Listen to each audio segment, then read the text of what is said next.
Hey everyone, it's Lambomang here. Welcome back at long last to another video. It's been quite a while, I know, but we're getting back into the swing of things. We've got this awesome new studio, which you can see behind me, this massive green screen. And we've also got a bunch of really cool new toys, which I'm going to be showing off today. So first of all, we have the pièce de résistance Knuckles controllers. Now, if you don't know what these things are prototype controllers being made by Valve for SteamVR, well, for Lighthouse-based tracking systems, which are things like the Vive, the Pimax, etc. And what's so cool about these is that, so, they clamp onto your hand like this, so you can let go of the controller, and then inside the base and the trigger, there are proximity sensors. Essentially what that means is that it can tell how close or how far away each individual finger is to the controller. What this means is that essentially you have finger tracking for VR games. So if you play a game that supports Knuckles controllers, you can see all your fingers doing stuff. You can like physically grab objects, throw them, all sorts of fun stuff like that.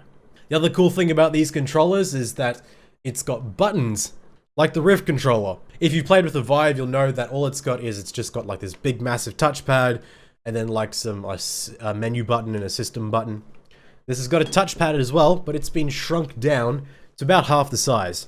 So it's mostly for vertical. It does have some horizontal tracking as well, but essentially this is meant to be like for scrolling, or maybe like another extra two buttons you could split it up into. And so then it's got buttons on the side for extra functions, plus a thumbstick. Now, a lot of VR games over the last few years, the way they've been doing movement is they've been doing like thumbstick or trackpad based. So playing on a Vive, you'd use the trackpad to move around, which is, it's okay, it works. But I've always been a fan of thumbsticks for movement like that. Thumbsticks on the Rift controller, thumbsticks on the Windows mixed reality controllers.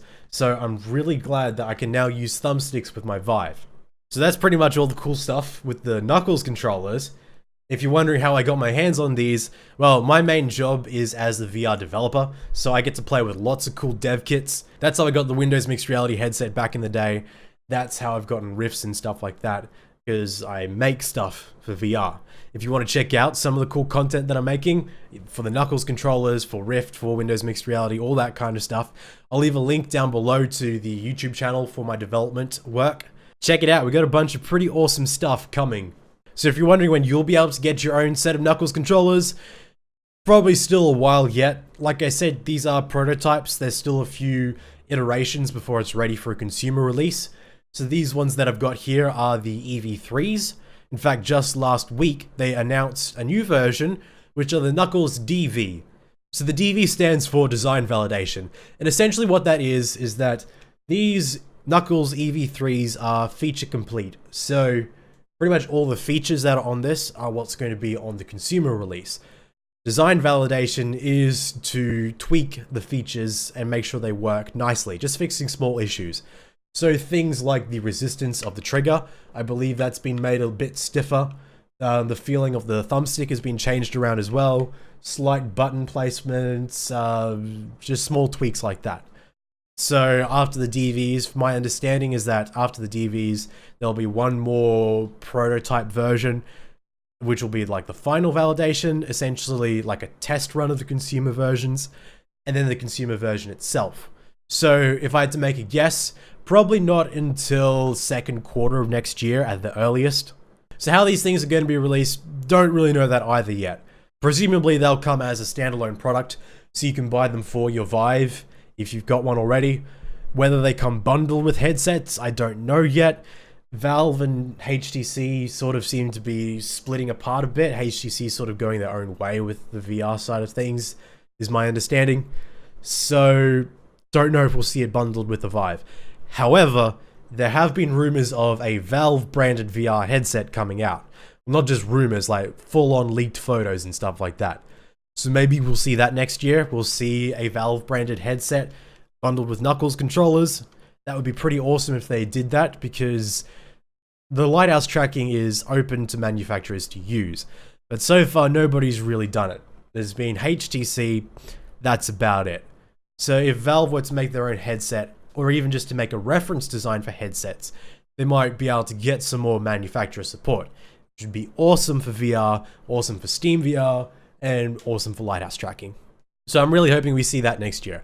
I'm hoping we see a Valve branded headset that comes with Knuckles controllers. Alright, on to the next cool new toy. That is the Vive Wireless Adapter.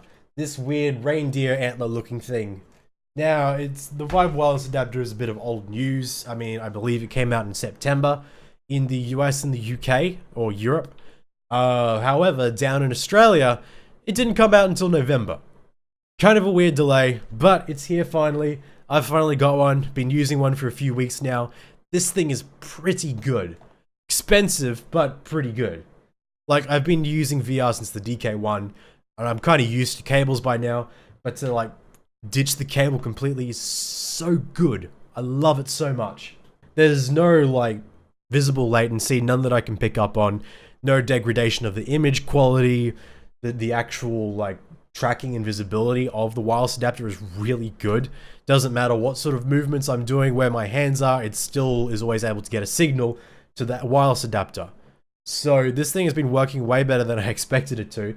Battery life has been really good too. Like the battery life has been about 3 to 4 hours per charge, roughly. I haven't actually like properly stress tested and timed it. That's just sort of like, I think that's about as long as it lasts for. It's definitely more than 2 hours. Only downside to the wireless adapter is if you're on a AMD Ryzen CPU.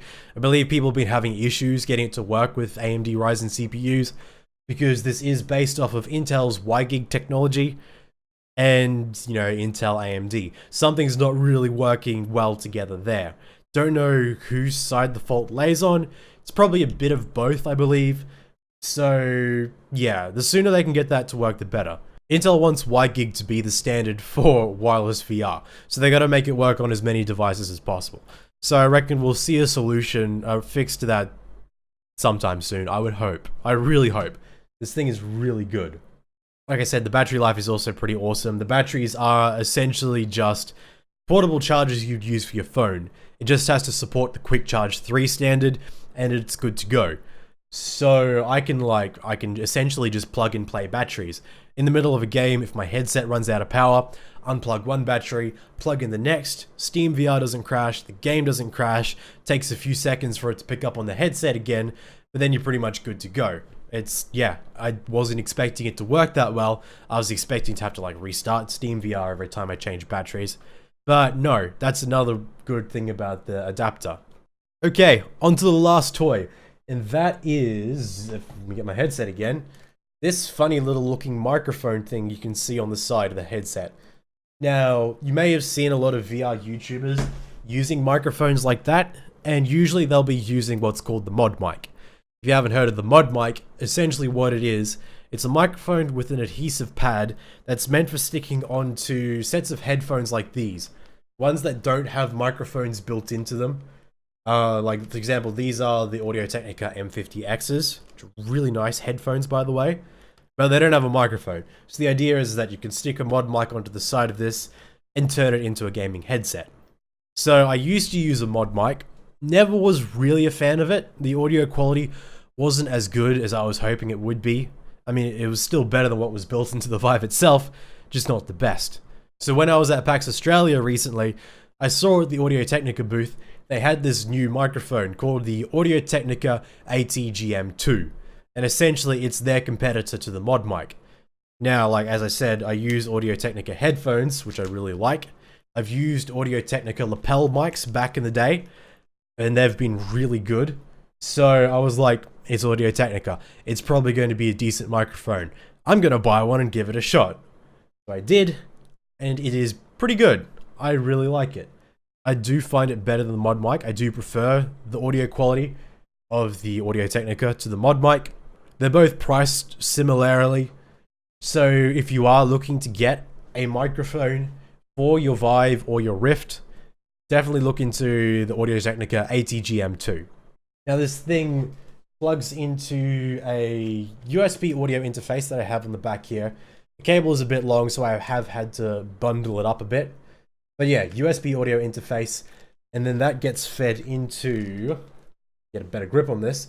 So inside this main panel where all the cables go into, there is a spare USB port, which was originally designed for like the Leap Motion, I believe, but you can plug a USB audio interface into it, and then that gets fed through the wireless adapter that goes to the PC. So essentially it turns this microphone into a wireless microphone. So I'm like, I don't have to deal with any cables at all. So one of the videos that I'm planning on doing soon will be a proper comparison of the ATGM2 versus the mod mic versus the built-in microphone on the Vive itself. Just so you get a comparison of how these things sound. Because if you're looking to get into YouTube or Twitch streaming for VR, you're probably going to want something a bit better than what's built into the Vive. Speaking of future videos, another one that I'm planning on doing soon will be a big, massive tutorial on how to set up your own recording studio for YouTube videos, Twitch streaming, all VR fun stuff. So the hardware that you'll need, software, how to get it all set up. That one's going to be a massive video. So if you're looking to getting into Twitch streaming or YouTube VR videos, definitely keep an eye out for that one. There's going to be a lot of really useful information in that. And aside from that, I'm just going to be getting back into some pretty awesome VR games. There's a bunch of new ones that I want to check out, some old classics that I want to revisit. Skyrim VR, for example, I want to revisit it, see what the modding scene for that game's like now that it's been out for a while. Pavlov is another big one because its modding scene's been going through the roof recently. So many cool custom maps and modes for that game now. And then newer ones like Blade and Sorcery. That one is actually looking pretty awesome, like some nice medieval combat. So keep your eyes out for all that awesome stuff. There's going to be a lot of stuff coming to this channel. Finally, kicking things back into gear. Like I said, new studio, new gear, new year. So if you want to keep up to date on all the awesome stuff coming out, hit that subscribe button down below. If you've been subscribed for a while, thank you so much. It does mean a lot. It's been a lot longer than I would have liked since I last made a video. Didn't plan on spending this long of a break from making videos, but getting back into it. We're so close to hitting that 1,000 subscriber mark, which is crazy. Never expected it to get that big.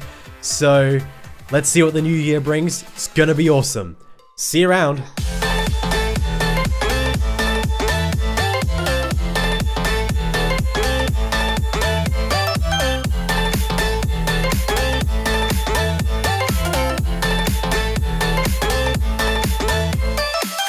I need more water.